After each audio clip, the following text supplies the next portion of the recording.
Alright, I just finished reading Genesis 1936 to Genesis 22:3, and it's another interesting one. So this starts around the end of Genesis 19, section 19, and it talks about how Lot's daughters gave birth to his sons, and just like that they actually succeeded in getting pregnant. Though it doesn't talk more about it, and it just says that they became it just says their names and that they were both males. That's all I got from this little section. But after that section, Abraham journeys towards the south, and he takes his wife as well. But this time, like in Egypt, he says that his wife is his sister, which happened the king, the king of that country. I think it's called Abimelech. Abimelech, I don't know. King of Geras, took his wife, thinking it was his sister, right? And Abraham said that it was his sister because he didn't want the same situation with Egypt, where since his wife was so beautiful, they'd kill him for his wife. So he just said that they were brother and sister, which technically he does say it is technically right, because he's technically not lying, because it says here, around here, this section around here, that his father, it's his father's daughter, but not from his mother, right? You know what I mean? So they both have the same father but different mother, and they decide to marry. But since the king took his wife, he was basically cursed with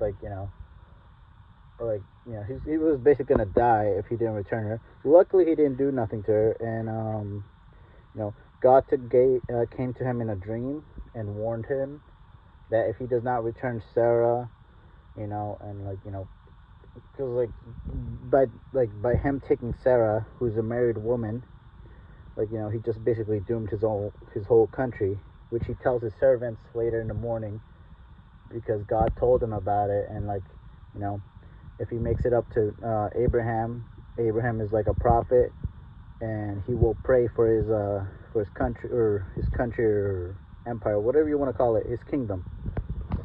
And that's exactly what happens. He gives Abraham animals, land, money, and he tells Abraham he's like, yo, you said it was your sister, and then Abraham's like, yes, she is my sister technically, but I was also afraid for my safety, and which is why the reason he said it's his sister and not his wife.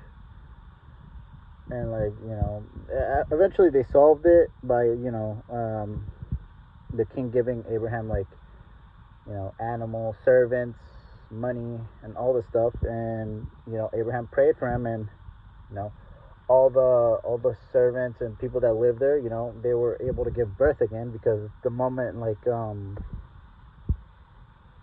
he stole Sarah, God just immediately started punishing them. Not it was not something noticeable, but it was something that's going to be noticed over time, and they managed to fix this. And after a while, God fulfilled his promise, or his word about Sarah giving birth, and she gave birth to a son named Isaac, which means laughter, from what it says. And Sarah said since I'm pretty sure it's since God made her laugh, I guess she wanted to show everybody that everybody show laughter or something like that. I don't really get it, but so when Sarah saw the son of Hagar, the Egyptian, and the son was basically making fun of him or mocking him.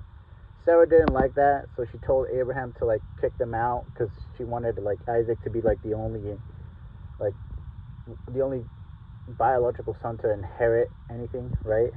So, and God was like, listen to Sarah, and then Abraham was like, okay, so he kicked Hagar and her son out. He gave them food and like water so that they could go, and they left. Eventually, they like Hagar had to leave her son like in a bush or something because like she couldn't bear looking at him because they ran out of water, right? And like the son was like crying, and Hagar was like she couldn't look at her son die. But God heard the cries of like her son, and He sent an angel, and the angel showed her a well. You know, she immediately went and got the water and gave it to her son, and they survived. They survived. But I'm not sure about here. I think it's two different whales. It could be the same whale, but it's two different whales because it's the same kingdom. Where like it says here like Abraham dug a whale, right? But the king like took over the whale, and then like Abraham didn't want to have a whole fight over it, so they just decided to make a trade. So Abraham gave food, like animal, livestock, and like as a witness or something to say that this whale belongs to him, and like it became a sort of treaty, and like that's like it talks about like two whales, right? I'm assuming it's two different whales, but like they're near the same location, so it could be the same whale. So like the one where like Hagar like used to save her son, but like, again, I'm pretty sure it's two different whales. But and like at the very end, it starts talking about like Isaac, you know, that's the and like how like God is about to test Abraham with Isaac. He tells her, he tells him that he has to take Isaac to a mountain and like burn him as a sacrifice, right? And like Abraham, it starts like like Abraham picks up wood and like two servants as well as Isaac heading towards the mountain that God said to. And I'm pretty sure like this is the like big part where like he tests Abraham, see like if he's willing to like sacrifice his own son who he loves dearly. And like a lot of people know this story, but that's basically what I got from this. And I know it's a long, like I've talked a lot, but this is what I got. And yeah, that's it. Thanks for watching.